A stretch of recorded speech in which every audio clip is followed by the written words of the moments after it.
Imagina que llevas años, quizás décadas, amando algo. Una historia que te hizo llorar, que te enseñó que la amistad vale más que cualquier tesoro, que te metió en la cabeza esa idea loca de que los sueños, aunque imposibles, merecen perseguirse.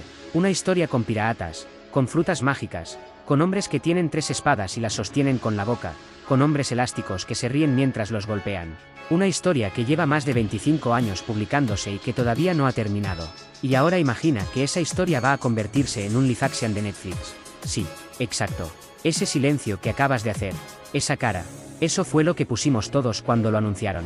Porque el historial de Netflix con los live actions de anime es, seamos honestos, un campo de cadáveres.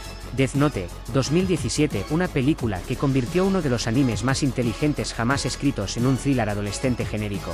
Cowboy Bebop, 2021, cancelada tras una sola temporada, enterrada antes de que nadie la llorara. Y si queremos remontarnos más atrás, Dragon Ball Evolution, 2009, sigue siendo mencionada en los foros de anime como ese suceso del que nunca hablaremos más. Así que cuando Netflix anunció que iba a adaptar One Piece, el manga más vendido de todos los tiempos, con más de 500 millones de copias en circulación, con más de 1100 episodios de anime y 25 años de historia, la respuesta global fue una mezcla de esperanza irracional y terror puro. Y entonces pasó algo que nadie esperaba. La serie fue buena.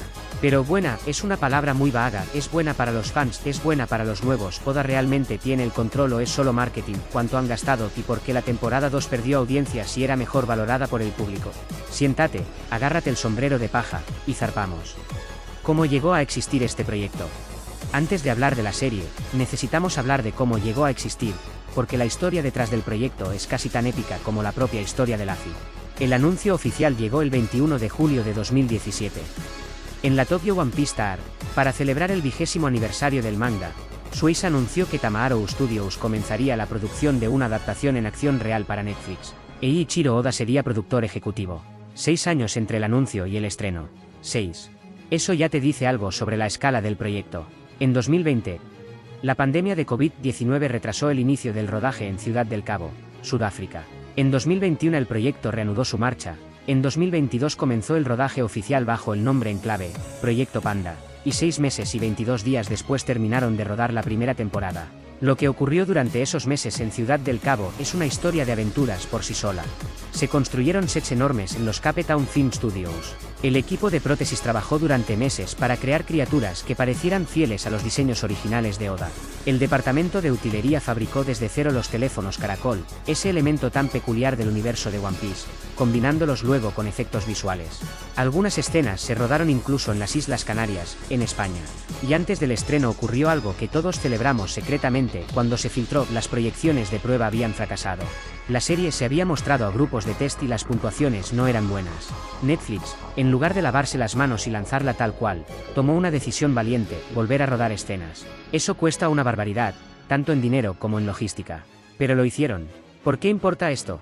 Porque demuestra que alguien en esa cadena de producción se preocupaba de verdad por el resultado. Y ese alguien tiene nombre: Eiichiro Oda. Eiichiro Oda lleva dibujando One Piece desde 1997. Casi 30 años publicando un capítulo a la semana. Más de 1100 capítulos. Ese nivel de dedicación y control sobre su obra es legendario incluso dentro de la industria del manga. Y cuando llegó el momento de la adaptación, Oda no llegó a la mesa como un invitado de honor. Llegó como el propietario absoluto de todo. La prueba más clara está en el casting. El proceso funcionaba así: que el equipo de producción hacía raandas de audiciones, y cuando llegaban a sus favoritos, enviaban las pruebas a Japón. La decisión final la tomaba Oda. Solo Oda. El actor que interpreta al Capitán Smoker en la segunda temporada lo describió perfectamente: hice una primera reunión, luego hubo silencio durante un par de semanas, después otra reunión. Y entonces me dijeron: hemos enviado tu candidatura a Oda, el creador. Él es quien toma la decisión final. Y lo más sorprendente es cómo Oda toma esas decisiones: no hace reuniones presenciales con los candidatos. Revisa sus fotos, sus cintas de audición, y confía en su instinto. Hay algo en su esencia que se transmite, y si encaja con el personaje, para mí es un sí inmediato, dijo. Cuando vio a Iñaki Godoy, el joven actor mexicano que interpretaría a Luffy, dijo que desde que lo vio pensó intuitivamente que había nacido para el papel. Oda también impuso 2 condiciones absolutamente innegociables antes de dar luz verde al proyecto. La primera: las historias de trasfondo de cada miembro de la tripulación debían mantenerse intactas. Si hay algo que hace grande a One Piece no es la acción ni el humor, es el peso emocional de cada personaje. Sus pasados, sus heridas, sus sueños. Tocar eso hubiera sido destrozar el corazón de la obra. La segunda, ningún romance entre los miembros de la tripulación. Jamás. El showrunner Steven Maeda lo confirmó, es un no rotundo, en lo que respecta al manga y a la serie de acción real. Para Oda, One Piece se basa en la amistad y la camaradería pura. Los romances internos destruirían esa dinámica. Otro detalle que resume el control de Oda: cuando se anunció el reparto, hubo críticas acusando a Netflix de hacer casting de diversidad.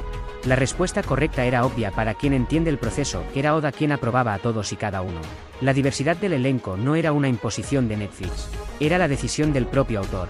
Cuando la primera temporada se estrenó, Oda publicó una carta: el esfuerzo ha sido descomunal. El elenco, el equipo de vestuario y todos los que han trabajado en el diseño de este universo se han volcado para mostrar las cosas de una manera que solo podía lograrse en el formato de acción real. Si Oda dice que está satisfecho, no es cortesía. Es la señal más importante que puede recibir cualquier adaptación. El dinero, la apuesta más cara de Netflix. Hablemos de números, porque los números de este proyecto son literalmente absurdos. Cada episodio de la primera temporada costó aproximadamente $18 millones. La temporada completa, unos $150 millones en total. Para ponerlo en contexto, los últimos episodios de Game of Thrones, que en su momento eran los más caros de la televisión, costaban alrededor de 15 millones por episodio. The Mandalorian, la joya de Disney, y rondaba cifras similares. One Piece los superó a todos. Solo la cuarta temporada de Stranger Things gastó más, unos 30 millones por episodio, pero Stranger Things era en ese momento el fenómeno televisivo más grande del planeta. One Piece era una apuesta de alto riesgo sobre una franquicia que jamás había tenido éxito en live action occidental. Netflix estaba apostando $150 millones a que esta vez sería diferente. ¿Para qué se fue ese dinero? En sets colosales. En efectos visuales para criaturas y mandos que existen en el universo estilizado de Oda. En caracterizaciones que requerían prótesis hechas a mano durante meses. En vestuario con niveles absurdos de detalle. El traje de Luffy, por ejemplo, fue cosido a mano para darle la apariencia de haber pasado por otras manos antes de llegar a él. En coreografías diseñadas por un coordinador de escenas de riesgo y un maestro espadachín japonés para que el estilo de combate de Zoro resultara creíble en un cuerpo humano real. Y funcionó. 2 días después del estreno, el 2 de septiembre de 2023, la serie se colocó en el número 1 de Netflix en 84 países simultáneamente, superando el récord que compartían Wednesday y Stranger Things 4. En sus primeros 4 días, los episodios se reprodujeron 18,5 millones de veces. En su primera semana, 19,3 millones de visualizaciones. Al cierre de su ciclo en el top 10, la temporada acumuló alrededor de 65 millones de visualizaciones totales.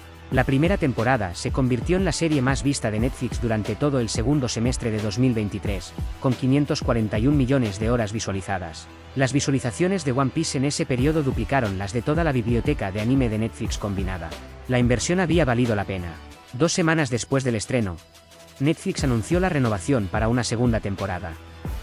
El elenco, los 5 que convencieron al mundo. Antes del estreno, el casting era el punto más debatido. Después del estreno, era el más celebrado. Eso es exactamente lo que tiene que pasar. Iñaki Godoy como Monkey D. Luffy. Tenía 19 años cuando empezó a rodar, prácticamente desconocido fuera de México. La elección levantó cejas, porque Luffy es uno de los personajes más icónicos del anime, y entonces lo vieron actuar. Godoy capturó algo genuinamente difícil: la simpleza jubilosa de Luffy. Esa pureza, ese equilibrio entre la ingenuidad total y la claridad moral absoluta en los momentos que importan. Lograrlo sin que parezca una caricatura es un equilibrio finísimo. Godoy lo logró. Mackenyu como Roronoa Zoro. El casting más unánimemente celebrado desde el anuncio. Mackenyu es hijo del legendario actor de artes marciales Sonny Chiba, ha entrenado con espadas toda su vida y tiene una presencia física que prácticamente hace que la pantalla se incline hacia él. Su Zoro es silencioso, orgulloso hasta la médula, capaz de transmitir en una sola mirada todo lo que el personaje significa. Emily Rath como Naami. Antes de que se confirmara el reparto oficial, los fans en redes sociales ya pedían a Emily Rath para el papel. No era una elección que hubiera salido de los despachos de casting, era una petición popular genuina. Cuando se confirmó, la reacción fue de alivio colectivo. Rath construye una Naami inteligente, ambiciosa, y en los momentos clave, completamente devastadora. Jacob Romero Gibson como Usopp. El personaje más difícil de trasladar al live action. Usopp es cómico, cobarde, mentiroso, y al mismo tiempo el corazón más humano de la tripulación, la persona normal atrapada en una historia de personas extraordinarias. Gibson encontró ese equilibrio de forma sorprendente. Taas Kailar como Sanji. Elegante, galante, peligroso y con ese punto de seductor ridículo que tiene Sanji sin que nunca deje de parecer competente. Exactamente lo que necesitaba el papel. La química entre los 5 es probablemente la mayor virtud de la serie. No parece actuada, parece real. Parte de eso se debe a que el grupo pasó tiempo juntos antes y durante la producción, construyendo una relación genuina que la cámara simplemente captó. Un detalle que lo dice todo: cuando Oda conoció a los 5 actores principales por primera vez, les regaló a cada uno una camiseta personalizada con su personaje dibujado a mano por él mismo. No por un asistente, por Oda. Lo bueno, lo malo y las críticas que nadie quiere dar. Seamos honestos desde los dos lados. Lo que funciona. El espíritu de la obra está ahí. One Piece no es solo una historia de peleas. Es una historia sobre por qué merece la pena luchar, sobre sueños que nacen de heridas. La serie captura eso. No perfectamente, pero sí lo suficiente para que alguien que no conoce la historia sienta el peso emocional de los momentos importantes. La producción visual es sólida. Con el presupuesto que tienen, lo mínimo era que se viera bien, pero hacer que un mundo tan estilizado como el de Oda resulte real, sin perder su carácter, es un desafío diferente al del dinero. En general, lo logran. Los sets tienen personalidad propia, que es exactamente lo que debería tener cada lugar en One Piece. El ritmo está bien medido para lo que tenían que comprimir. Adaptar una saga enorme en 8 episodios era una locura, y las decisiones sobre qué quedaba y qué se iba fueron, en su mayoría, inteligentes. Lo que no funciona tan bien.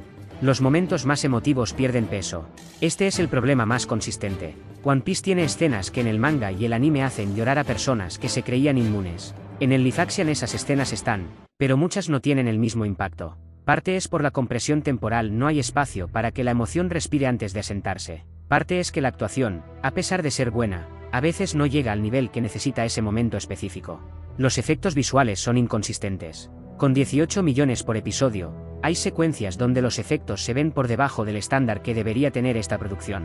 El contraste con las escenas que sí se ven increíbles hace que los momentos flojos destaquen aún más. La cinematografía juega demasiado a lo seguro. No hay ningún riesgo visual, ninguna toma que te quite el aliento por su composición. Para una historia tan enorme y colorida como One Piece, funcional y correcto, se queda un poco corto. Las críticas de la prensa especializada. Los fans la celebraron, pero la prensa fue más fría. En Metacritic obtuvo un 67 sobre 100, que el propio sitio clasifica como mixta a generalmente favorable. En Rotten Tomatoes, la aprobación de la crítica fue del 82%, bastante por debajo del 94% de la audiencia. Si eres alguien sin ningún contacto previo con One Piece y te ponen a elegir entre la serie de Netflix y el anime original, el anime tiene una riqueza que ningún live action puede igualar. La serie de Netflix es la mejor puerta de entrada posible al universo de Luffy, pero no reemplaza a la obra original. La segunda temporada llegó el 10 de marzo de 2026 bajo el título One Piece Into the Grand Line, rumbo a la Grand Line en español. 8 episodios de nuevo, todos disponibles el mismo día. Y aquí ocurrió algo muy interesante que define la naturaleza contradictoria del proyecto. La temporada 2 fue mejor recibida por el público que la primera.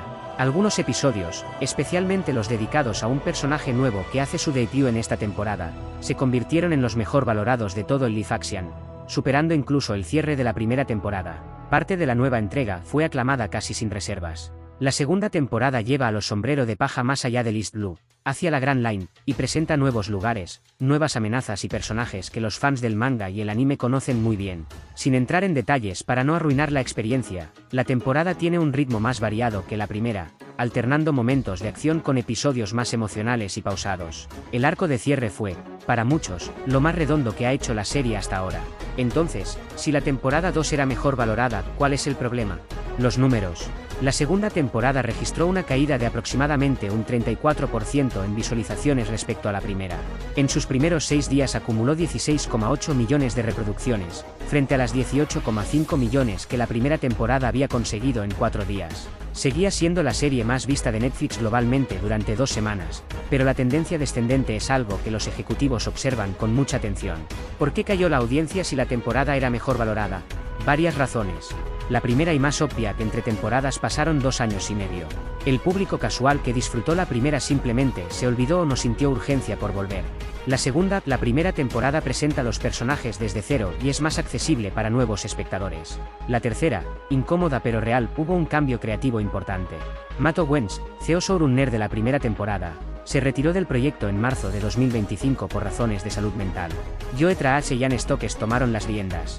La temporada 2 es buena, pero la pregunta de hubiera sido diferente con Owens flotó en los foros durante meses. Datos curiosos que hacen el proyecto aún más interesante. Antes de la conclusión, un puñado de datos que no todo el mundo conoce.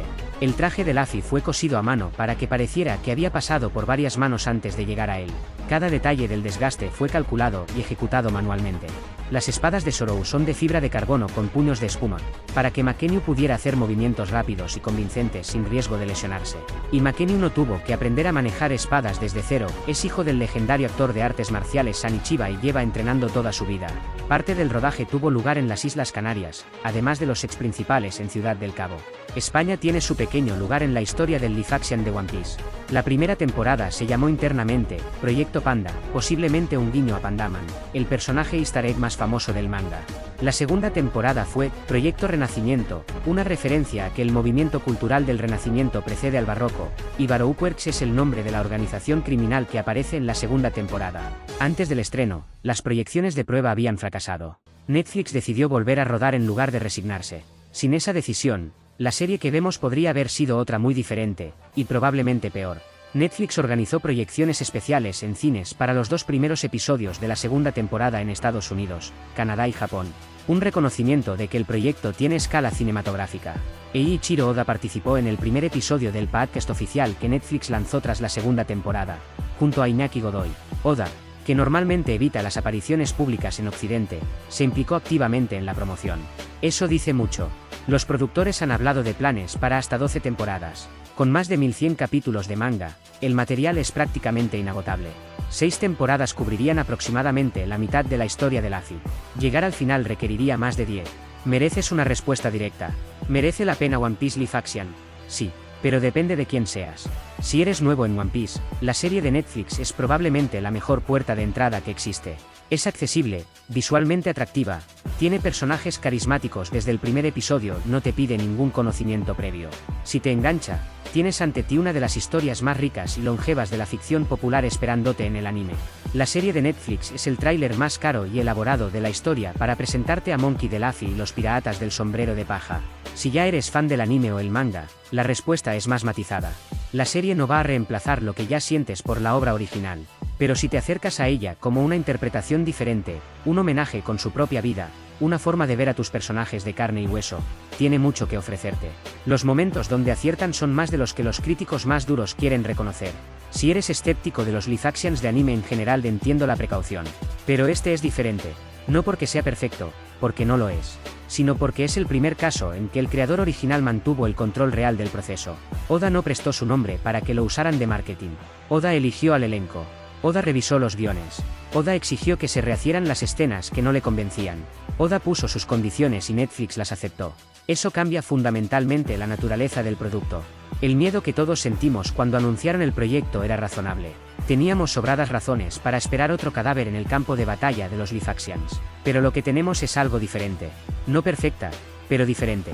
Una serie que logró hacer que personas que jamás habrían visto One Piece de ninguna otra forma, se sentaran a ver la historia de un chico de caucho que quiere ser el rey de los piratas, y que al terminar, tuvieran ganas de más. Para una franquicia que lleva 25 años intentando que el mundo entero la quiera, eso no es poco. Eso es casi todo. Así que sí, merece la pena. Aquí tienes mi último vídeo, corre, ve a verlo, que es una pasada.